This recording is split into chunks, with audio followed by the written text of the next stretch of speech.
Do you have a pen? No. Okay. Might have one in my bag. Do you want me to check with Yes, please. Sorry, Dan. Bring me sunshine. I've got one. Oh. Well, maybe I do. All the while. I'm sure Dan really needs to see this bit. You pretending to be a trumpet. To be honest, don't really know what I'm doing. He was often a player that I would buy on Football Manager. It's already a terrible reason. From Jon Snow, Matt puts Dan's wardrobe to shame. You know nothing, Jon Snow. Look at him, the cat that got the cream. Ian Taylor said it was the worst thing he'd ever seen in his life. My theory on referees is you give them the nicest changing room in the stadium. This is the most bizarre thing I've ever Hear me out. I cannot believe Gabby Abonahor's That's crazy, isn't it? That's terrible. Yeah, we may well have lost listeners early doors again with a long-winded intro. Go, shoot. Hello, welcome to the Villa View podcast with myself, Dan Bardell, and next to me, Thomas Giacomo Julian in his best Giacomo attire. This is not Giacomo. This is fine gear. But because now you've shown weakness to me off camera in the fact that you didn't like the comment about Giacomo on YouTube. You've only discovered it today. For those of you who don't look at our YouTube comments, which is probably quite a lot of you, I made a comment about Tom getting his gear from Giacomo, and he only saw it today, and he wasn't very happy about it. No, quite the opposite. It made me literally laugh out loud at work. I enjoyed it a lot. That's good. That was what you were saying in the car. Because you thought it was a weight-based joke. Oh, yeah. And it wasn't a weight-based joke. It was just, I thought Giacomo gear probably wasn't very good. Shout out to Giacomo if you want to sponsor the podcast. Yeah, that'd be great. I've just said they weren't very good.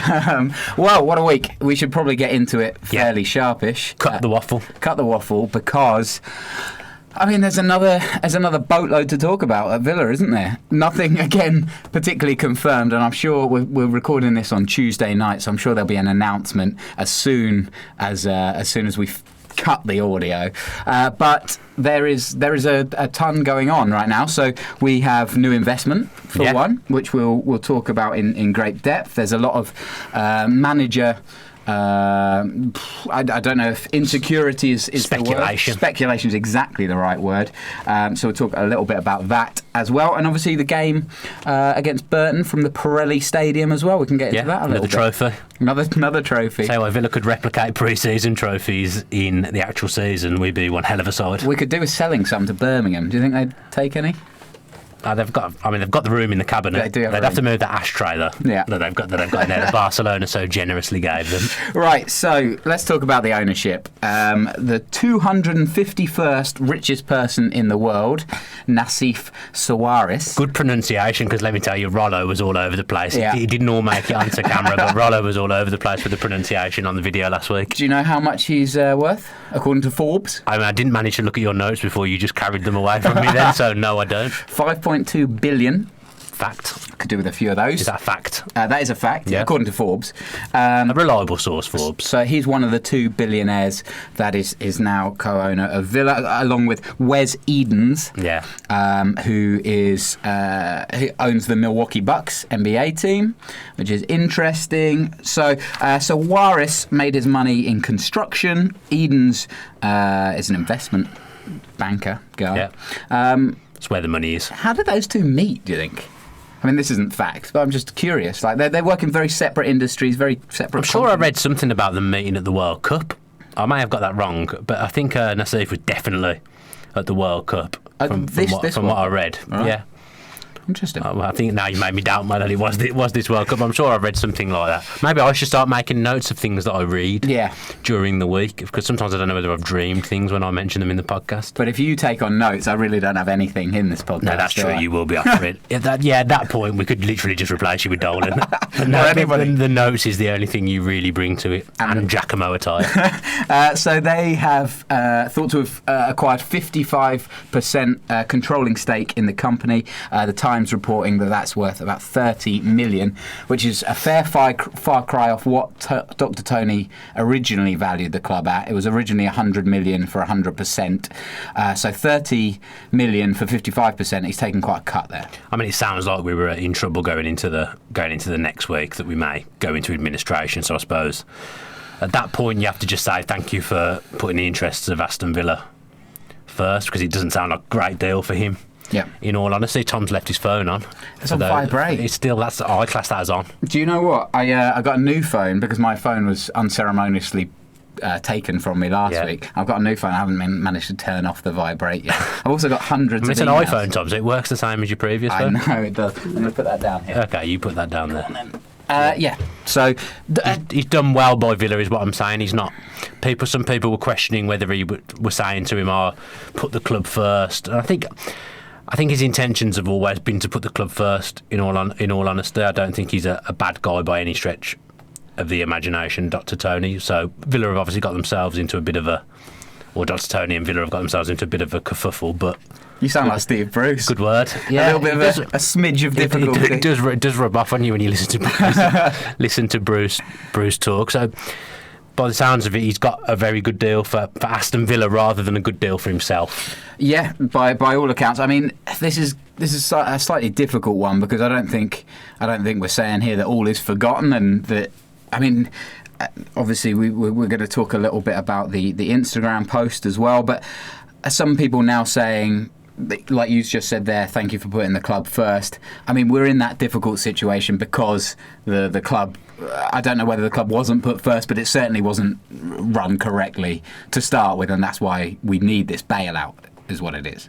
Yeah, I mean, you've got to remember a few of the people that were to do with that are no longer here. I suppose a lot will come out when Keith Wyness goes to court with whether he'll get constructive dismissal. Is it constructive dismissal he'll file for? Whether he'll get that, or will he get just paid off early? I think it'll get settled because nobody wants all the stuff that's gone on to come out, and I think they'll reach a settlement. To be honest, I don't think we'll ever get to the bottom of that one. I don't know how long these things take either. I mean, I remember Martin O'Neill won constructive dismissal. Yeah, didn't he? Yeah, he did. It could. I mean, it can take as long as they want. If they're happy to continue negotiating for a while, then that's that. But I mean, yeah, how long's a piece of string? So, how? Obviously, this is good news, right? Yeah. About having potentially the third richest owners in England now. That is Who are the two? I'm guessing Man City. Is the second City. Arsenal or Chelsea? I don't know the answer to that question. Oh, Tom. I wish you'd maybe prep me on some of these questions. Well, you brought it up. Oh, yeah, fair I enough. can't prep you on something that you brought up. It's on your notes. I do know that. Usually you go, I knew you were going to ask me that, so I had a look. It's true. Well, I've let you down there. Yeah. And tried to blame me afterwards. And I've dribbled down yourself. A bit everywhere. That's how much fun I'm having. Right, so the third richest owners in English football, which is obviously a good thing, but we're going to come on to financial fair play because it doesn't really change too much with regards to that. The questions and the concerns that I have is that we are potentially lurching from one unstable owner in Lerner to another, Dr. Tony, to another in these two gents who, whilst being very, very wealthy, are businessmen again, and they've seen an opportunity. And at this point, the EFL's kind of quality control just seems to be: do they have enough money to buy the club? If they do, great. But there's no kind of what I'm trying to get at is there going to be a long-term vision? Is there going to be a plan B this time? I mean, the way I'm looking at it is, and I get that people. I think it's right that people have reservations because we've been burnt.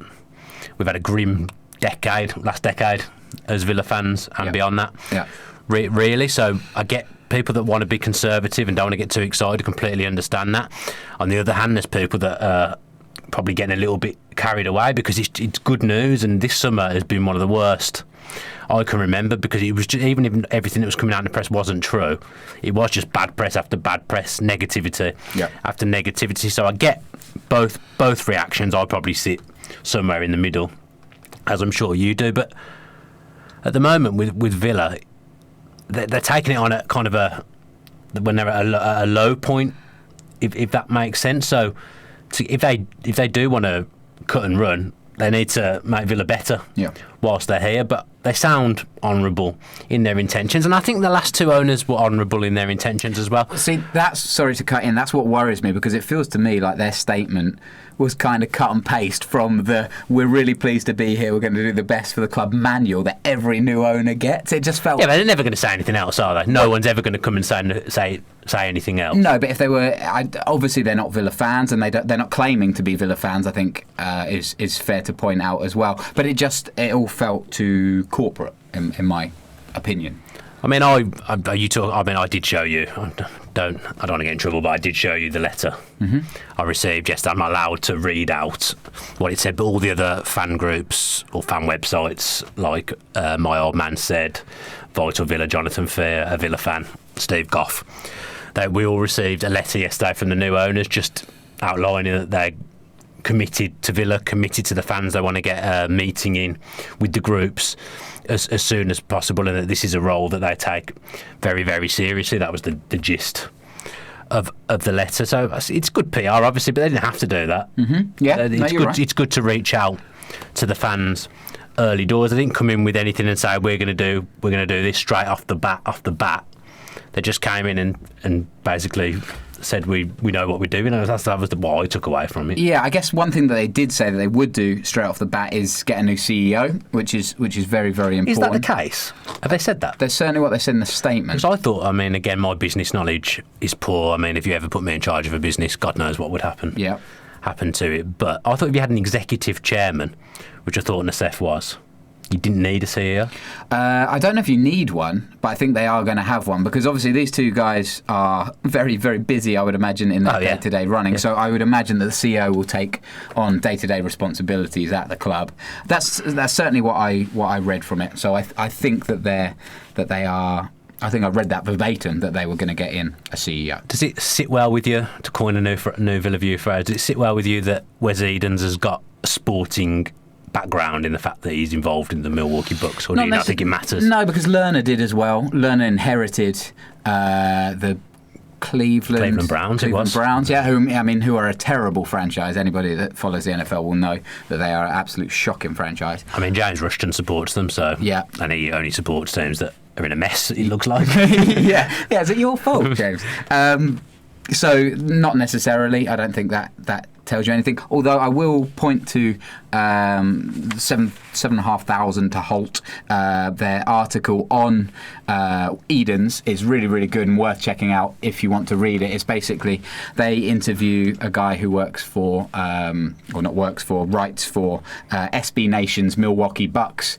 You find an American accent there. Milwaukee Bucks. You sounded like you tried. You sounded like you automatically wanted to put an accent on, and then tried to stop yourself, and then just it came out a little bit anyway. I mean, that's not true. Okay. So anyway, the article was really, really good, and basically this guy, he's the editor of the Bucks fan page or whatever it is, knows Edens a lot better than we do at this point.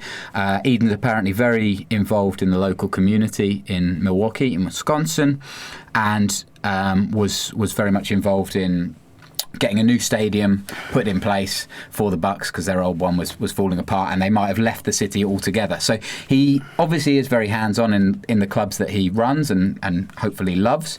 Yeah. The other thing that I took away from that article was that at one point there was 3 owners in charge of the Bucks, and they were looking to replace their GM, their general manager, who's kind of like a director of football. Oh yeah, I get it. I know. Yeah, but some people might not. No, you looked at me as if I wouldn't get it. I get it. Yeah, tap you on the head a little bit. You know, I did then. I reacted in a way that like I would have had wax in my hair, because I'm so used to having my hair caked in wax, but because I've now got short hair, touch away. Great story. So carry on. They're debating who to get with this GM. 2 of them want one who's the existing assistant GM, and Edens wants a new guy. Oh. And Edens basically they're doing this system where one of them is governor for 5 years, and Edens basically says, look, governor rule, and pick the same guy. Is he governor then at the moment? Yeah. It's a good thing about if you've got 3 owners. I guess the buck doesn't stop with just one man. Ugh, yeah. Yeah? It's You like that? It's poor. You It's like poor. that? But the point is, he's just gone, essentially, I don't care what you think, I'm going my way, and I'm going to take this guy, rightly or wrongly. And whether that's for the best interests or not of the club. That's slightly concerning. I don't know how well Suarez knows Edens and how long their relationship goes back. And obviously Dr. Tony is part of that relationship at the moment. Whether Edens is just going to rule with an iron fist or not, that's one to watch for me. Well, if he's made that decision and he's made it well known that he's the governor. Yeah. Is that what you just called him? The governor? The governor. Yeah, He's made that decision, then I guess if it goes wrong, it will come back on him and not the other two, because it wasn't their decision. But what if it comes back on the club? That's what I'm saying. Yeah. Like, I get you. If you've got two very powerful men and one just goes, no, I'm doing this, this and this, that's not going to sit well with the other guy. And I suppose there'll be an intermediary, and that's what, if you're saying there's going to be a CEO. Well, we'll see. CEO will be involved heavily in all that stuff as well. We'll have to see on that one. It's interesting. What I would say, I don't think I hope I'm not being negative, but I'm being more cautionary than I think I was with Dr. Tony. I think when he came in, because Villa were in such a low place at that point, and that should be remembered, it was just like, Dr. Tony, this is great. This time... But it was. It was, yeah, but... It hasn't turned out the way we wanted it, but at the time... It's turned out to be an absolute tyre fire, hasn't it? But at the time, we were all loving what was going on. Yeah. I know I was. Yeah, but that's what I'm saying. We were swept up in a delirium of Dr. Tony's come in and saved this club, and actually, he didn't. He's landed us in... him and the whole team have landed us in as much trouble, or maybe more trouble, because without this investment, we're very close to administration by all accounts. So... yes, while it's good that we had a couple of nice seasons and we got better, we were still in a massive hole. Yeah, I get that. 24 hours ago. I wouldn't. At the end of the day, I suppose I don't want to keep saying buck, but I guess the buck stops with Dr. Tony because he's the owner of the football club. But he had people underneath him advising and making decisions as well. So I think they're definitely culpable. I think his intentions were good. It just hasn't worked out. Yeah, so I think that's what I'm trying to say here, is that although this investment is brilliant and it's great, and in the long term the stability of the club looks to be secure, I just want to approach... I hope their interest is genuine, and I'm excited to see where it goes, but I'm just going to maybe take a step back and just make sure... Well, not make sure, I can't do anything, but keep a check in how... In my own emotions, I think that's it. That's fair. Yeah. I mean, you're about to be a father, so you've got to be a bit more. That's you've got to true. be a bit more level-headed now. I can sense that you've changed already. Do you think? Yeah, you've been protecting yourself like you'd be protecting your son. Bought a nappy bin the other day. Did you? Yeah. Yeah. Good. Good. Much use out of it yet? No use yet. It's just there. It's just there. You know, getting prepared. So, what does this money mean generally? Ask yourself a little question there. I have. Yeah. You know. So essentially it means stability, which we just talked about, which is great. Staff will be paid, so that's massively important. I think sometimes we can overlook as fans the fact that hundreds of wages and families depend on Villa every week for a wage, so that's really important. Taxes and the administrational costs of running a club, those fears are allayed. It also is good news because it means that Spurs and Daniel Levy, who was trying to negotiate a very cutthroat deal for Jack Grealish, it means that we don't have to accept that offer so much because we're not desperate to pay the tax man. So that's good. It kind of takes the pressure off the club in selling Jack. Now, it doesn't affect the fact that we do need to sell still, and that's because of financial fair play, which we can get into now if you want. Yeah, if you're showing that you're making steps to eradicate the issues you've got with financial fair play, even if you don't meet the demand of what you owe, does that count for something or not? It depends. So if you fail financial fair play, you go to an independent tribunal where you have to put forward a case that. And you have to basically lay out all the evidence that shows you did as much as you possibly could. Now, that's the difference between what we would be doing and say what Bournemouth did. I know we talked about Bournemouth last week, and Bournemouth only got a £7.6 million fine, I think, which was then cut to about £4.5 million, and their fine was a lot less than, say, somebody like QPR, who got a £40 million fine. But they haven't paid that yet, have they? They haven't, because they're still disputing it.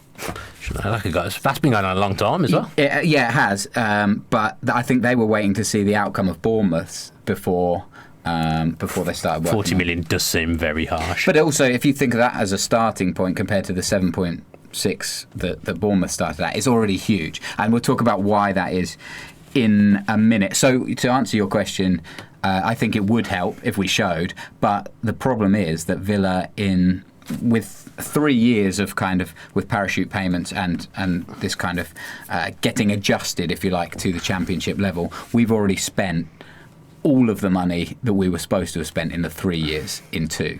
We spent about 65 million, which, give or take, is roughly how much you get to spend.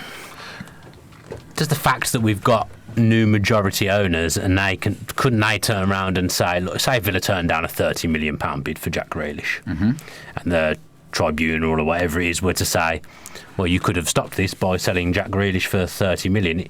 The new owners, obviously they're new, the majority owners, turn around and say, well, we didn't want to sell an asset that we couldn't replace under our ownership. We're trying to get Villa back up to the Premier League.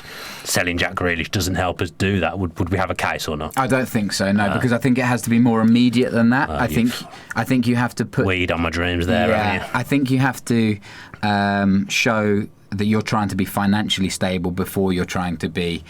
I understand what you're saying is that you make more money in the Premier League, so long term it's a better move financially. But you have to be showing that you're trying to be financially stable before you're trying to be ambitious. I get you. I'm enjoying this financial aspect. It's fun, isn't it? Yeah. It's not fun. So the only way to recoup the deficit, which we're going to have if we spend almost anything this year, is boosting revenue, which is commercial and sponsorship opportunities. So the fact that we may have done a cut price deal with Luke Roper doesn't necessarily help us there. No. But it does mean we've got a dynamite kit. But it doesn't necessarily help us. The other way is cutting costs, which is obviously wages primarily, and then selling assets, which obviously is players like Jack Grealish and James Chester. So watching your video the other day about the new owners, and you talked about potentially bringing in players like Robert Huth or players like Robert Snodgrass. I don't think I mentioned Snodgrass. Did you not? No, I thought that was unrealistic. Right. I said Twanzebe and Onum are on loan. Okay, so back on loan. So players like Twanzebe is probably realistic because they're young and not as expensive. I bet he's on a decent whacker. Yeah, well, I mean, he's probably on more than me. But but for example, if the fact that we couldn't pay a ridiculous sum, say for example, John Terry hadn't retired, we still couldn't pay a ridiculous amount of wages because we still have to reduce that deficit through wages. Are the club not in talks with the EFL about how to move forward the new owners? Did I read somewhere, again, this could be a dream? They could well be, yeah. I mean, and all of this is, as I say, it goes down to a independent tribunal. So if you've shown it's a case by case basis. That's why Bournemouth is so different to QPR. That's why Villa, if it happens, will be different again. And there are also new rules, and it's not just a fine anymore. A few people saying, why don't we just take the fine? You can now also get penalty deductions. You can be moved out of the playoff picture if you qualify for automatics or playoffs. You can be taken right out. True. Yeah. I don't know why I didn't think you sitting here in line. I just hadn't heard that. Yeah. Well, so this is fairly new. I can't remember it comes. Surely they wouldn't do it. I mean, AC Milan got done, didn't they? Got banned from Europe and they're back in. Yeah. Well, I mean, QPR's fine is bigger than Man City's or Paris Saint-Germain. How do they get around it? Which is crazy. And there should be. I mean, I don't really feel like football, UEFA or FIFA, or whoever's governing the whole thing, has quite got it right yet, because there still is an imbalance. You know, Bournemouth still went up, but there's a lot of positive praise for the way that Bournemouth spent because they were trying to do it. I mean, they still played players like Harry Arter, who cost $4,000, and they had a lot of them are still there. A lot of players who have been integral to their Premier League survival as well. So they tried to do it in the right way. So us just going, now we're going to blow off financial fair play, still spend 30 million, is not going to sit well with the governing body. So we do have to try and and follow these rules. What about the things like, for example, Agbonlahor, before we were in, it got relegated to the Championship, we had Agbonlahor and Mika Richards there, who no one is going to take off our hands, and they probably don't want to go because they're not going to earn the same money elsewhere, which is their prerogative. I'm not going to begrudge anyone wanting to make themselves more money, because I'd probably do it myself. Yep. So we obviously can't, we couldn't have shifted Agbonlahor, and we can't shift Mika Richards at the moment. Things like that get taken into account? Yeah, they do. They get taken into account negatively because Villa spent badly. You know, that's not anybody's fault but Villa's. Tim Sherwood, the big Mika Richards deal. Yeah, so I think most people thought that was a fairly decent move at the time. Do you know what? I remember being quite excited because I still had the hope that Mika Richards would turn into the player that we saw at Man City, but I didn't realise it was the wages and the 5-year contract, deal. 4 or 5 year contract. 4. How many years has he been here now? He's been here 3. Yeah, so I think this is last year now. Yeah, it's his last 4-year deal. So I mean to take that risk on a player which had shown a fair few years of worrying form and injury risk was just poor management from the club. So just as a sideline to make it a bit more light-hearted, talking about the financial thing, actually, like Paddy Riley gets a lot of stick. If you actually think about the players he signed, they all got moved on. We didn't lose money on any of those. Yeah. Any of those players. It's the ones that Tim Sherwood chose. Yeah. That are a disaster, really, isn't it? Lescott, Gusted was pretty rubbish. Yeah, you hated Gusted, didn't you? I did not. I did not like Gusted. I remember once I started doing this podcast with Matt Turvey, and I absolutely hammered Gusted, and then he scored. He scored like the next game, equaliser, and we drew him. My mate never let me forget that I'd said that. Rudy Gusted. Yeah. There you go. So that's kind of the financial sector. So basically the bottom line is, I still don't think, I mean, we may see a couple of big players that either Bruce gets or whoever's in charge, we'll talk about that later, whoever the manager gets. We better check that Bruce is still in charge. Exactly, yeah. Whoever the manager brings in, there may be a couple, because at the end of the day, you're still a football club, so you still have to run. I don't think it would be a total shock if we saw a couple of experienced heads on decent wages come in. But you're also going to lose. I don't want that. The players. No, I don't necessarily want it, but I think it will happen. I think we've got enough of that. Yeah. Even now, as is, we've lost Snodgrass and Terry, who are quite experienced and good in the dressing room.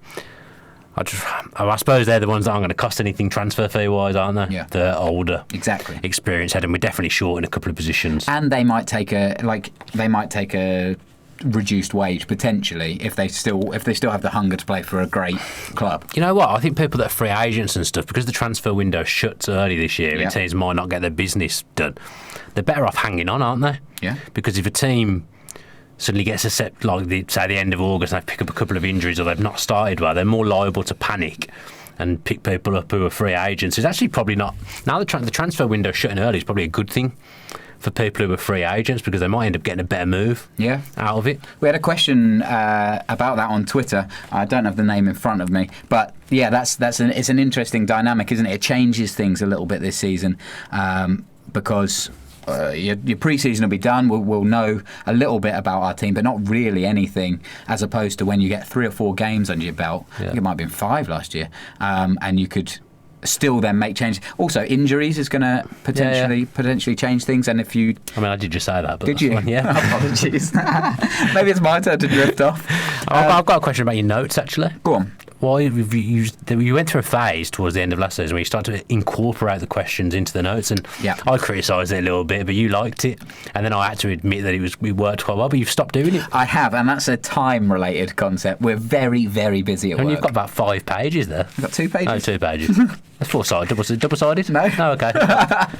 Really, we used to get 5-6 pages. Yeah, once we get into the season again, there's more games and that kind of thing. You know, I'll get back into it, but I do like incorporating the tweets. I think it's nice. It makes it flow. Yeah, it does. Except we don't ever do it very well. I don't think. Do you not think? I don't know. Unless it's in the notes. Oh yeah, we don't do it. I mean, the notes are crucial. That's the thing. And if my notes slip, then Dolan creeps into this chair, doesn't he? Yeah, he was on the phone today. Yeah, wanted to know when he was going to be on. I had to be like a manager, so you got to understand, Chris. Every team has players like you. Yeah, they'll play every week, but one week the next week there might be a game for you. Just waiting for his chance. You just never know. I mean, he's a full Irish international, so a chance to bring him in. There's a lot of Irish support as well on YouTube. Yeah, do you think that's why he's become quite a bit of a cult and are quite popular because of the Irish element? No, I think he just offers that fashion that me and you can't offer. I think speak for yourself, son. Speak for yourself, son. Any more on the financial side of things? I hope that's kind of explained it maybe a little bit. I'm not sure. I got Milwaukee Bucks sideline. Yeah. So I'm thinking now, because I like NBA, and if I sat to say I support a team, I support the Houston Rockets. I don't really know why, but I do. I've been to see the Rockets. But I have, yeah. I'm very envious. But I've got other vests from other teams as well because I like collecting the vests. I've got some nice ones. Yeah. I feel like now, because of the affiliation with the Milwaukee Bucks, that I should maybe support them and get a Bucks jersey. You would be part of a big group. The Bucks are, and this is credit to Eden's actually. I mean, you can see why you do an American sports podcast. You feel like you're more at home talking about it than you are talking about soccer. I only learnt this from James Rushton's piece. But the Bucks. At Eden's, the Bucks have gone through a rebrand, and they're one of the most commercially successful NBA teams at the moment, and they're selling huge amount of merchandise. Considering Milwaukee is not a popular tourist destination, so you wouldn't be. I wouldn't be my first thought. Let's go to Milwaukee. Yeah. Do you know where it is? You said it was. You mentioned it earlier. I think was it Wisconsin, yeah, very good. Very good. It's all credit to you for mentioning it. Tom just did a quick. No, you got to refresh it. Oh, well, it usually comes up with one more. Just do it. Yeah, that's true. Just do a quick refresh to see if anything's happened because we are a bit twitchy that whilst we're doing the podcast, something could happen. And it's been mentioned before, so it's obviously well known that we record at a terrible time. Just by chance, though, there's no good time to record. Quite equally, if we'd have recorded tomorrow night, it could have been a disaster. Yeah. Yeah. Well, tomorrow night's a game. Oh, yeah, that wouldn't have worked either. I actually thought we were recording that night. Did you? Yeah, but when you said yesterday you were right with the podcast tomorrow, I realised I got it wrong. Excellent. All right, so that's the Milwaukee Bucks. That's the financial fair play and the new owners. As much as we know now, hopefully in the coming days and weeks we'll hear more about a CEO. Hopefully meet them. Yes. So the fans consultation group. I don't think there's a date set, but not yet. We will obviously, as the Villa View, be there and. You will be there through us and the other fans groups as well. So we'll be asking for your questions because we want to represent you. That's why we get invited, isn't it? Yeah. So that will definitely be all communicated to you guys. And that's, I mean... If it's in Tom's notes. Yes, absolutely. It definitely will be. That's very important. I had a note here about James Maddison. It's weird. Okay. Yeah, the former Norwich midfielder, £23 million to Leicester. Do you think that kind of sets the bar for Grealish? Yeah. Do you think Grealish will command more? Because I mean, Maddison I think he should command more. Maddison got more goals. Yeah. And obviously the deal was done earlier in the season. Do you think it will be around about 23 million? Is what I'm hoping it doesn't happen at all. Yeah. I'd put Grealish between 30 and 40. He ticks a few boxes that Maddison doesn't tick. I think he's younger than Maddison. He's played in the Premier League before, albeit Villa with Dross. Mm-hmm. He ticks the box of having played. And he was good. He was really good. In the Premier League. Yeah, when he got the chance. I mean, to be honest, people like Eric Black, and I didn't mind Remy Gard, really, but Jack didn't have a good time under him. And I just think Jack's ceiling is higher. I think he's a guaranteed England player, an England starter once he gets that Prem move. Yeah. But I still don't want him to go. Yeah. I think it's for the best for his career if he goes, in all honesty. A team like Spurs, I think people say he wouldn't get in the team, but I think he would, because I think he'd show how good he was when he was playing with better players. One question I got from looking into financial fair play a little bit more. So basically the financial fair play cut-off is March, and then you have to project for the rest of the season. I didn't know whether it would be possible for us to keep hold of Grealish until January and hope that he has another brilliant half a season campaign and then try and sell him in January. I don't know if then we'd be kind of under the cosh because we'd have to sell him again, and whether clubs would know that and exploit us a little bit for that, or what. I think the problem is at the moment he's got 2 years left on his contract. Obviously Christmas, January, that goes down to 18 months, and that's when your value starts depreciating. Yep. Around that time. I would suggest also if he got injured and we couldn't sell him when we needed to because he was injured, I think that would probably be a problem, wouldn't it? Mm-hmm. And also, then what would you do if you were like really close So let's just say we're top of the league, clear by a couple of points. We've got Jack Grealish, he's running the show. You then got to gamble with, oh man, what if we go up? It doesn't matter, and then you're gambling again. So I don't know whether that would be a good thing or not. All fair points. I just don't want him to go. Yeah. As I said last week, it would be the most upsetting transfer in my time as a Villa fan, and there's been a few. Yeah. There's been a few have upset me, but that would tip me over the edge. Top 3 or bottom 3, I suppose it would be. And we're going to assume that Grealish is number 1. Well, it would be. I've got Barry was the word. I didn't like that. Yeah. That upset me. Dwight York. Right. All transfers. What about O'Neill? How would O'Neill fit into that? In what sense? And O'Neill leaving. I was more annoyed. Yeah. I did think at the time it might not be a bad thing because he was a bit stubborn. Yeah. But in the end, obviously, we know what happened since. Southgate, I didn't like when Southgate went either. Yeah. I remember when Southgate came back and everyone was booing him, and he still came and clapped the whole end, and even though he was getting booed and pelted, and I just couldn't bring myself to boo him. Yeah. So I've just always liked him. You never boo people generally, though, do you? I don't boo my own players because I don't think you should ever do that. The only time I made an exception was Lescott when it was confirmed that we were down. Yeah. And then I thought, there's nothing to play for here, so we might as well pelt him. Yeah. That's the only time I've made an exception. I never left a game early either. Right. Yes. Never ever. My dad never has in 50 odd years. That's excellent. That's an excellent record. Thank you. Well, more your dad than you. Yeah. But yeah, Barry was the worst one, but really, Barry felt like a bit homegrown, didn't he? Because he was with us for so long, and he obviously played for the academy and came through the youth team. Yeah. But Grealish should be the worst, because I think I know how good he's going to be, and I've always said that. I know that even when he was getting stick from Villa fans, I know that I was saying this kid's a player, it's Villa that's holding him back, not the other way around. And even in last summer, people were saying, you can't build a team around Jack Grealish. Well, we did. And we were much better with him in the side. I just think he's got so many more levels to go. I think he's a very unique footballer. Yeah. And I just don't want him to go. I'll be very sad. Yeah. All right. A little bit of this isn't really news. It's kind of gossip at this point. But the Daily Star ran an exclusive. Chief football writer David Woods. Apparently he's quite reliable. Yeah, someone told me he was reliable. You have to be fairly reliable to be a chief football writer, I would have thought. I don't think if this was speculative gossip that I think I might have just called it speculative gossip. Yeah, you did. Then they would have just given it to a junior writer to produce and not. Yeah, this is like he's done some undercover work and found. He said sources, investigative journalism, sources close to the takeover, which I thought was interesting. Greg Evans seemed to be what he was saying, reporting was correct around takeover time for the Birmingham Man. I don't think he said anything. I think they're dealing with speculation. I've seen a couple of bits from Kendrick. Yeah. So this is a story that Thierry Henry is close to becoming Aston Villa's newest manager.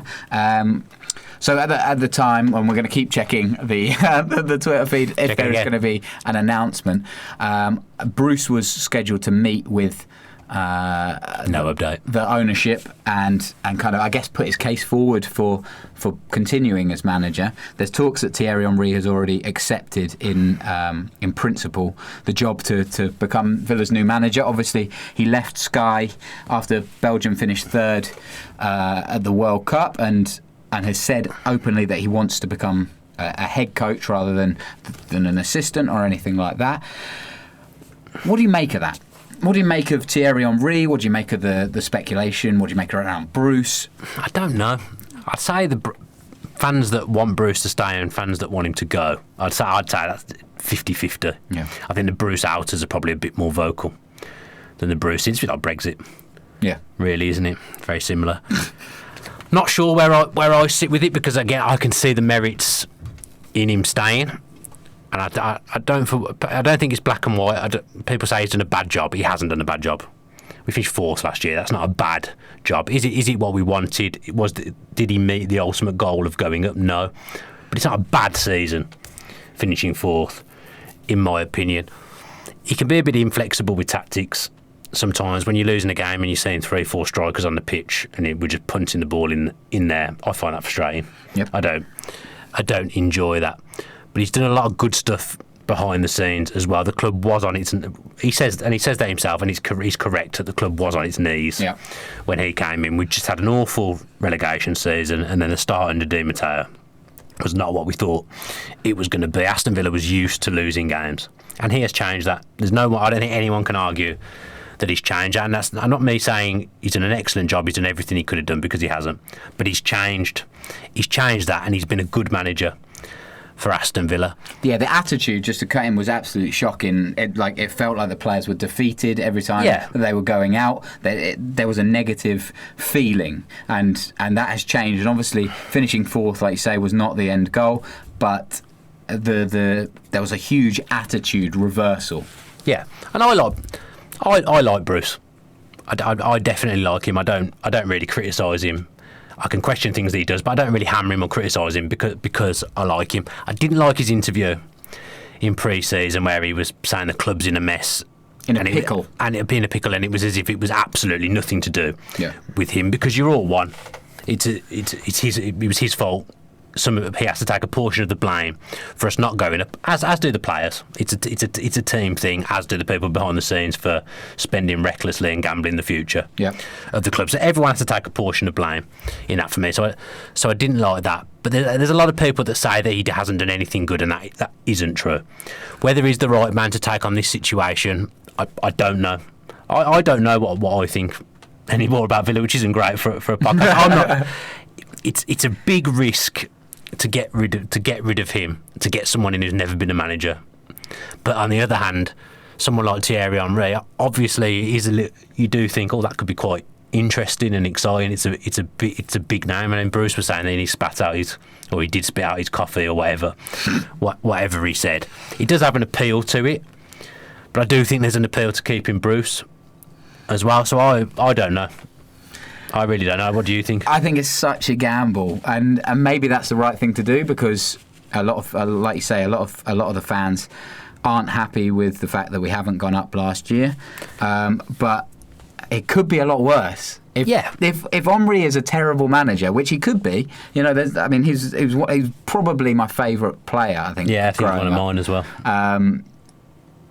But that doesn't guarantee you're going to be a good manager. And we've seen it before. We've seen some absolute leaders on the pitch turn into terrible managers. It doesn't necessarily mean you're going to be the bee's knees. And the Championship is hard, and it's relentless. We feel it even as fans. And the players, obviously, you have to know how to manage people. And that's one thing he's very good at. He knows how to manage the players and get a good dressing room. Bruce United. does. Yeah, Bruce 100%. Yeah. He's very, very good at that. And he has a lot of good traits. He has some bad traits. Yeah. As I've said, you won't find a manager in the world that doesn't have bad traits. Yeah. Though, but people get annoyed about the press never give him stick. I get why people get annoyed with that, because it does feel like it feels a bit like his mates come out and support him and basically say Villa should be grateful. But I think we should have gone up with the squad. Yeah. That we had last year. So ultimately, I know we've come as close as you can come, and it's frustrating. And as I say, he's not done a bad job by any stretch of the imagination. But the ultimate goal was failed. If the new owners want a new manager, that's already been done. Like if Henry's coming in, it might not have been announced yet. Even Bruce might not know about it. But those terms with Henry will have been agreed a week or two ago. I would suggest. I don't like that element of football. I don't like the going behind someone's back who's given his all to Villa. And let's face it, he had some pretty difficult circumstances last season as well, Steve Bruce. So that doesn't sit well with me. Mm-hmm. I can't stop saying that. I wish I could stop saying that. Yeah. But I don't like that. It's a bit of a murky football underworld that I don't really. But I get why it has to happen. But in conclusion, I don't know what's going to happen. No. I think that story that he's coming in could quite easily be true, but it could also quite easily be a load of garbage. I think Bruce said himself that he'd been reassured that his job was safe. I don't see him as having to go in there and prove himself. Like if he's going there and re-interviewing for his job, I don't see it as being like that. Because they'll know what he can do. Will they? I'd have thought so. I don't imagine even if they're not massive football guys, they'd have done some research on him and sounded people out. Yeah. Businessmen sound other people out. But that's not necessarily positive. If they've done their research and sounded them out with people that think Bruce is a dinosaur, which some fans do, then they're going to go in there with a negative opinion, and Bruce is going to have to go, no, look, I'm bringing in these youth players, I'm organising this, we're playing 3-5-2 or whatever it may be, and this is what's going to get us up. He is going to have to set out his stall, I think. It's very close to the start of the season as well. It's very Bruce close. has seen through the pre-season with his coaching staff pretty much. It's very close to change all that now. Plus the players. There might be a lot of players there that like Bruce. Sure. So if you change a manager, how do the players then react to that? What I would draw your attention to, though, again, is going back to that article with Edens, who said he's my GM, I want him. If he said that to Henry, then maybe nothing Bruce can say can maybe no pre-season, no nothing, the players, whatever. If he's that kind of character, and I have no idea whether he is, but if he is, and he's set his heart on having Thierry Henry, World Cup winner, football legend, then there might not be a case for Bruce to put forward. It's not been debunked, has it? No. No one's come out and said this is from the club and said this is a load of rubbish. I mean, I don't know how much you read into this, but bookies stop taking odds on it and all that kind of stuff. Lots of people are putting on bets. Yeah, but if they reduce it completely, the bookies they don't usually get these things wrong. I mean, I guess we'll know in 24 hours' time or the day this podcast is going. Yeah, exactly. It's going out. The minute. I think ultimately for me, I think either way, I'm pretty comfortable. Whether it's Bruce or whether it's someone else, I think I'm quite comfortable because I was worrying about the club going into administration last week. Yeah. And the other thing to mention is if the club do want to get rid of Bruce, they weren't in a position to pay him off a few weeks ago. So maybe Dr. Tony wanted rid of Bruce, but couldn't afford to get rid of him. I don't know. They're talking about $2 million, I think, is reported. I have no idea whether that's truthful or not. Does that go towards financial fair play if you change your manager? I would think it would do because the manager's an asset. Yeah. I would have thought so, but I don't. All very interesting. I definitely don't know the answer. So we'll obviously keep an eye on that, and if anything changes, I'm sure there'll be a video at some point. Now we're 45 minutes into the podcast. Flown by that. Should we talk about the football? Let's do a quick 5 minutes on the friendly. So Burton 0, Aston Villa 4. Another positive result for Villa. Replica of our 4-0 win at the Pirelli in the league. Yeah, absolutely. Kodja Adoma, Richie Delat with a lovely little run, and Gary Gardner got the goals. So the Belgian cafe. Excellent. This guy's got to catch on. Don't mind it. What did you think of the game? I mean, I said to you, bad fan moment for me. I couldn't sit there and watch the whole 90 minutes because it was my father-in-law's birthday and I was at a barbecue, so I was sitting there with it on my phone like that, but I was getting criticised quite heavily. Yeah. The in-laws don't mind having a critique of me. That's a bit of a lose-lose situation, isn't it? Because you've not done your due diligence on the Villa, but you've also not I can't change fully committed to I can't really change when his birthday is. No, I know. There's not much I can do about that. But maybe you should have just given it all to I mean, he's only a friendly away at birth. Yeah, I'm exactly. not massively bothered by it. So I watched the first half pretty much. When the second half, the food came out, and I did feel like I was under the cosh from the wife's family. As I say, they don't mind a criticism. Yeah. Of me, so I was getting told I was antisocial and rude. What did you think of Neil Taylor at left centre back? Do you think that suits him more? Because he doesn't doesn't have that gung ho spirit that you potentially need. Well, you do need for a left wing back. But I mean, I'd rather see him at left centre back than left wing back. I think. Yeah. Because he's a good defender on his day. Bad season last season, but good defender on his day. Neil Taylor done a lot in the game. I think I'd rather see him at left centre back than left wing back. I think when Wales played that system, I think it was Ben Davies that played left centre-back and Neil Taylor was still the wing-back. Actually scored in the Euros, didn't he, Neil Taylor? He might have done, ran at the other end of the pitch and scored. I mean, I don't think I've ever seen him have a shot for Villa. I don't think we've got the players to play that formation at the moment. Yeah. It would take some wheeling and dealing in the transfer market. I think Delat would be comfortable playing on the outside of a back three. He's obviously looking very comfortable at right wing back. I've always thought he's a good player, so it's good to see. It's his first pre-season. It's good to see him doing well. I think he's a good player. I was going to say to you, do you think he's going to make that right wing back position his own? Because he obviously enjoyed going forward. I mean, Bruce likes Al Mohammadi. If Bruce is here, I'd say Al Mohammadi plays. Yeah. And maybe Delat plays on the outside of a back three. Left wing back's the problem because I don't think we've got a natural in that position. As we say, Neil Taylor's more of an orthodox full-back. And I think you're asking a lot from Hutton to play as a designated left wing back in a back three. I can't remember if it was you or somebody else said about playing or trying to convert Andre Green into that player. Villa over the years, there's been a fascination of people just playing out completely out of position. I remember when under O'Neill, we had Carlos Cuellar playing right back, even when we were playing against the lower teams, and he was just giving us nothing going forward at all. And then we had a right back at left back in Luke Young half the time, and it didn't really work. We got good results, but it didn't work. We could have been more fluid going forward. I just think it disrupts you when you've got people. A lot of people have said about Bjarnason playing there. No. As well, when he played there, I mean, admittedly, it was when he first joined. It didn't work. He's found his position in front of the back four. That works for him. There's been too much of Villa over the last decade of just playing people out of position. But surely Andre Green is the closest thing to a left wing back. Is he? That we've got. Surely, yeah, because he gives it. Not a defender. Gives it you going forward. We don't know so much, do we? I wouldn't.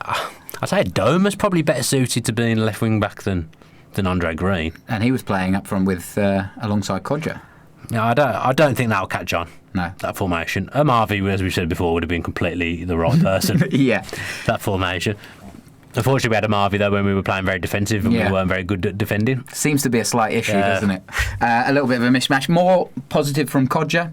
Another goal in the pre-season. Again, we've talked quite a lot on this podcast. I did see that goal. About how this is his first pre-season, and he's obviously grabbed 3 goals so far, with a couple of good tests, I think, coming up in the next couple of days. And hopefully we'll see a little bit more from Codger. Yeah, like I say, it's his first. I've said it a few times. It's his first pre-season. It's a big thing, having a proper pre-season with your teammates and with the club you're going to be at, and not having that, I think, does hold people back. I mean, he came into the side last September and he was not the same player. Obviously, still struggling with injury. So, if we can get him firing, we stand a chance because he'll get you 20 goals if he's on the form he was in his first season. It's just hopefully we've got the better players around him. Now, if we've got Grealish as well, you've got Conor Hourihane banging in. The goal's still a Doma showing he's capable of double figures as well, then that's a lot of goals in that side. Yeah, but we need incomings, I think. Yeah. Any outgoings would be catastrophic at this stage because I don't think the squad's strong enough. Especially if Chester is still on the transfer block, as it were. I don't think he'll go. Do you not? Not if he's only getting Championship interest. It's too much of a sideways move. Why would you want to go to Stoke? Well, he's captain of Aston Villa. He's not going to want to go to Stoke. But if it's a money thing, then he might have to. He's got the year left on his contract or the 2 years left on his contract, whatever's left. No, I know it's not, but if he doesn't want to go, he doesn't have to, is what I'm saying. It's not like the Jack 30 million that's going to potentially save the club or going to put us in line with financial fair play. 10 million for Chester, okay, it helps, but it doesn't solve it. But it helps quite a lot. Not as much as a Grealish move. It goes back to it. No, it doesn't. No. Also, Grealish should probably be trebling his wages because I believe he's on really low wages at Villa for what you'd expect. Chester's not going to be able to go into Stoke and getting a load more than what he's on now. Yeah. He loves it at Villa. He's captain. He's not going to want to go. No, I totally agree with that, but I think you're missing the point. No, I don't think I am. I think you're missing my point. I'm not missing your point. He doesn't want to go. I understand that. He might have to go. But he doesn't have to go. You have to go. Well, he might have to go. But he doesn't. But if you're running a club, you have to look like you're working towards financial fair play. He himself, £10 million is a lot of money. I get that. But he himself can just say, well, I've got 1 year, 2 years left on my contract. I ain't going. Well, we'll see. I'll stay out my contract. We'll see if it works. That's like what I'm saying. But I don't think it will. I think there'll be, well, thanks, James, but we need you to go because this is just how on it a sideline. James McLean making a move from West Brom to Stoke. Have you ever heard of a more boring transfer? That's a boring move. There is no excitement there. Right, should we do some tweets because we are. Yeah, I mean, you asked me to get them up, and I got them up, and now you've got them up and they're going through them. We've got to run a competition, Tom. Yeah, I thought we'd save that to the end. We can do it now. Should we do the competition? Go for it. Break it up a little bit for people. Yeah. So last year, you may remember, we ran a competition for you to win an Aston Villa home or away shirt or goalkeeper shirt of your choosing. I've completely forgotten the name of the guy that won it. I remember him, Irish guy, but I cannot remember. Sean Agathon. Sean Agathon, that's the one. He won the shirt last year. So we're basically running a very simple competition again. Win the shirt of your choosing of size and type of shirt. So all you have to do is type being home or away. Yeah, I thought I'd already covered that. Goalkeeper? Goalkeeper, yeah. You can get that's a shirt. That counts, Tom. Oh, I'm going to enter. Yeah, you're not getting. You've already got one. You've got yours a week late. Stop interrupting me. Sorry, go on. So all you have to do, the first thing off, and you absolutely have to be this. You have to be a subscriber to the Villa Viewer. You also have to comment on YouTube. If you want to win, if you're entering the competition via the YouTube medium, you have to be a subscriber and you have to comment beneath this video. Just give us a critique of Tom if you like. Just a comment of any kind of comment, and you're a subscriber. You'll be considered to win the shirt. You can also enter via Facebook. If you enter via Facebook, then make sure you're sharing this post of this video clip that you're now listening to me talking on, and that will put you in with a shout of winning. Instagram, Roller didn't give me any instructions, so comment below on Instagram, and that's all you have to do to be considered on the Villa View. Obviously, you have to follow the Villa View on Facebook and Instagram as well. Twitter, if you could retweet, either quote tweet or a retweet, then I've made a right mess of this competition. But yeah, retweet on Twitter as well, and be a follower of us on Twitter, and that will also consider you for the competition. So if you've got any idea what's going on with this, then fair play to you. But I think I've just about explained it, although I give myself a 1 out of 10. Yeah, that was I think people get the gist. We'll write down some instructions. Yeah. As well. Yeah. Should have got you doing that bit, really. Should have done. Yeah. I nail those kind of things. I'm Generally. very down about how that went. Yeah, so basically there's a shirt to be won. Whatever social media you use, retweet or send again Should or mention comment. YouTube, and all that not kind social of stuff. media. Is it So you can enter via YouTube. Is it top social media? I think it is. I'm not buying that, but okay. Okay, well, if you're watching on YouTube, just put a comment. If you're literally watching this now, comment something, and then you're in. What I'm looking forward to is a message from Rollo tomorrow morning saying, you made such a mess of that, can you just record a quick video? Yeah, I think that'll be to it. do the competition, please. All right, should we get into some tweets? Yeah, why not? All right, Carl Palmer. Hypothetically, if we were to set up as a feeder club for anyone, taking a few players on loan, which team would you want to partner with, and who would you hope to get from them for the season? I'd want to partner with like Real Madrid or Barcelona. Yeah. Are they on the table? Yeah. I mean, this doesn't sit well with... Oh, God. I wouldn't like Villa being a feeder club for anyone. No. I wouldn't like that. We're a big club in our own right. I don't like that, but if we did, obviously, it'd have to be Barcelona or Real Madrid. Yeah. Yeah, get some of their good players. Yeah, I think that's about right. Yeah, makes sense. Makes Maybe sense they'd to loan me. us Messi. If you're speaking of an English club, I think there's a potentially. That I definitely wouldn't want to do. I'm trying to think of the young, good players that we could potentially get, like Chelsea, Chelsea always have a lot of players going out on loan, don't yeah. they? Stockpile the old players a Man little bit. City. Yeah. Um, I mean, any of them. Yeah. Jack Luckhurst, getting rid of a manager before the new season starts. I know O'Neill resigned, but I believe it was the board's fault for his resignation. It just wouldn't sit. Martin O'Neill's fault. It just wouldn't sit well with me that happening. So it's Kind of what I was saying a little bit. yeah. Oh my goodness, this is just luck. It doesn't sit too well with me how Bruce has been dropped. This is Lethal Apollo Gaming. We needed stability and to strengthen up a few positions. If new guys want to change and are going to build a dream team, I'll support it. I hope the link to Adidas doesn't affect... Oh my dear, stomach. Thomas. Time for dinner. Oh, that's definitely gone through the mic. I hope the link to Adidas doesn't affect Luke Roper kits next year. I like them. As far as I know, Eden's Soares' investment with Adidas is a completely separate thing, and I don't think that's got anything to do with it. No, he isn't Adidas, is he? It's not like he's the owner of Adidas. Exactly. Yeah. He's an investor. Chris Maguire, can we realistically get around financial fair play and have a decent transfer budget to get a few in before the window closes? No, is the honest answer, I think, to that. Lob kind of reiterates the concerns I had. Is a 3-man power trip board going to be a short or long-term solution? Look at Arsenal with the power, ego, chaos going on there. This question from Kingsy, AVFC. Should Villa fans truly feel excited for the upcoming season, or should we proceed with cautious optimism? I said earlier, I think it's up to each individual what they do, but we've certainly got more reasons to be positive than we had a week ago. Yeah. Yeah. Good. Rick Barley. If Bruce goes, it will be a disaster waiting to happen. The timing is absolutely ridiculous. How's he supposed to get his idea over in 2 weeks? Henri's ideas, I guess. Thoughts? Question mark. Kind of gone through that. Listen to what we said before. Yeah, It needs to be on the notes, Tom. It's a tricky time, isn't it? Like, there are pros and cons to both, but I think I'm on the side of Bruce stays because of all the uncertainty. I think I'm more worried about that than optimistic that Henri can just come in and smash it. I genuinely do not know what's going to happen. Mm-hmm. I couldn't get. If you asked me to put money on which route I thought we'd go now, Bruce or someone else, I genuinely wouldn't know which one to back. Yeah. I don't know what's going to happen. Pete Waring, be interested to hear your thoughts on the transfer window closing earlier. That was the name that I was trying to think of. So thank you, Pete, for your comment there. Very close to Pongo Waring, former Aston Villa striker. Yeah. Back in the day. True. Lot of Henri questions, a lot of Henri or versus Bruce kind of thing. Trevor Hood, I haven't seen much chatter about the loss of Johnston. I know he was a loanee, but given West Brom just bought him for $5 million, that's a steal. We kind of talked about that in week 1 of the new season, I believe. I bet he wishes he could have held on a bit longer because he could have maybe come back now. He doesn't look happy at being West Brom to me. No? No, I think I'm maybe reading too much into it. He just doesn't look happy. Yeah. Be happier at Villa, wouldn't he, with his friends? Yeah, well, we'll see next year, won't we? If they, I hope he doesn't get booed when he comes back. I know he's playing for West Brom, who we don't like, but I don't think he will. Should get decent reception. Keepers get decent reception anyway, don't they? I had to give them the clap. Polite round of applause for him. Yeah. Jack Hurley, when is the next fans consultation group, and what questions would you like answered that haven't been already? Well, we've already kind of talked about that. The questions are for you guys to submit. We'll also obviously have our own as well, but we'll make sure that it's a fair representation of the Villa View watchers and listeners. Public, yeah, it's a good one.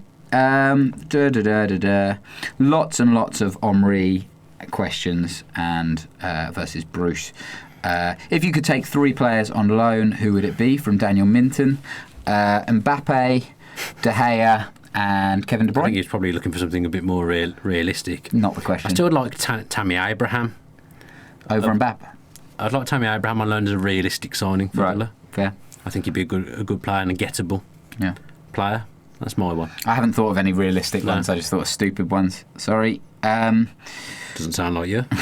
Okay, that's pretty much. Got a few YouTube comments. Go on then. So after your incognito mugging last week, Qwerty Qwerterson says, I feel if Tom was the one who left his bag on show, then he should pay for the window, to be honest. I feel like that should make the insurance void. It's because of people like you. Our insurance premiums are going up. I thought you were about to support me. No, you left your bag on show. I didn't leave it on show. It was underneath the seat. The problem comes, and I'll tell you why, Qwerty Qwerterson, jumping in without all the facts. To be fair, he's giving what we provided him. He's coming in with what we provided him. Well, I can't remember if I said this last time, but I went and changed my top because we were playing blacks versus whites, and I, as a diligent player, brought both black and white. You're not listening. Both black and white tops. Yeah. And then we had too many blacks, so I went and changed my top for a white one. The guys that eventually stole the bag saw me change my top, put my bag under the seat, but they knew it was there. Yeah. So I should have put it in the boot. You're probably right. Yeah. But anyway, I didn't. The insurance company should pay out as much as it costs. In fact, they said that they pay out, but only to a certain amount, which I think is a cheap podcast. Well, I still think you're lucky you're getting a payout. So I'm not getting a payout. It's my mate. You know what I mean. Just one last check that this whole podcast hasn't been void. Yeah. No, I think we're okay. Better just do a quick home check. It's on the old home button, since I have to show Tom how to use a computer. Social media. No, nothing. No, fine. So we finished the podcast with Bruce is in charge. Who knows whether that'll be the case next week? We just don't know at this moment, or even in the morning when you're listening to this. But hopefully you've enjoyed this podcast. And apologies for my waffle on the competition. If you've got any idea how to enter that competition, you've probably got a good chance of winning, because I don't imagine many people actually know what they've got to do, but we'll try and clarify that in the coming days. That's the problem when you try and do the podcast as live. If it doesn't go well, it's there for everyone to see, as we just found out with your big tummy rumble. If you could subscribe to the Villa View with your post notifications on, that would be brilliant, and then obviously that puts you in a good place to win the competition if I didn't get that across. Leave your comments below on this video as well if you are watching via YouTube, and we'll try and interact with as many of you as possible. Tom probably in a week's time when he finally decides to look at them. Give the video a like as well if you have enjoyed this podcast, and if you're listening via iTunes, if you could leave us a review. Easy. We got a couple of reviews, didn't we? Yeah. A few people listened to us. Some iTunes reviews would be most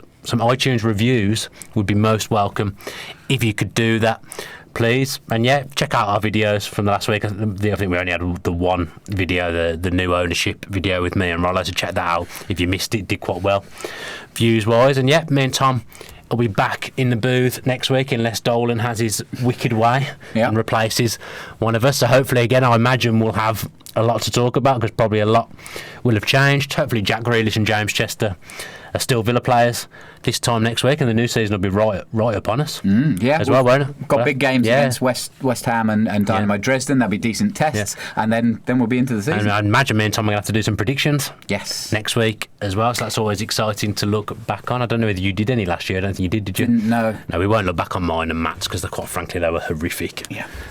We could do that next week. We'll have to, because the season starts. So prediction show next week. Look forward to me and Tom making tits out of ourselves as usual. Thank you very much for watching or listening. Up the Villa. Up the Villa. If you enjoyed that video, why not watch another? Click the video choices on screen now to go and watch them in full. Be sure to subscribe to the channel by clicking our logo there on the left. Easy peasy.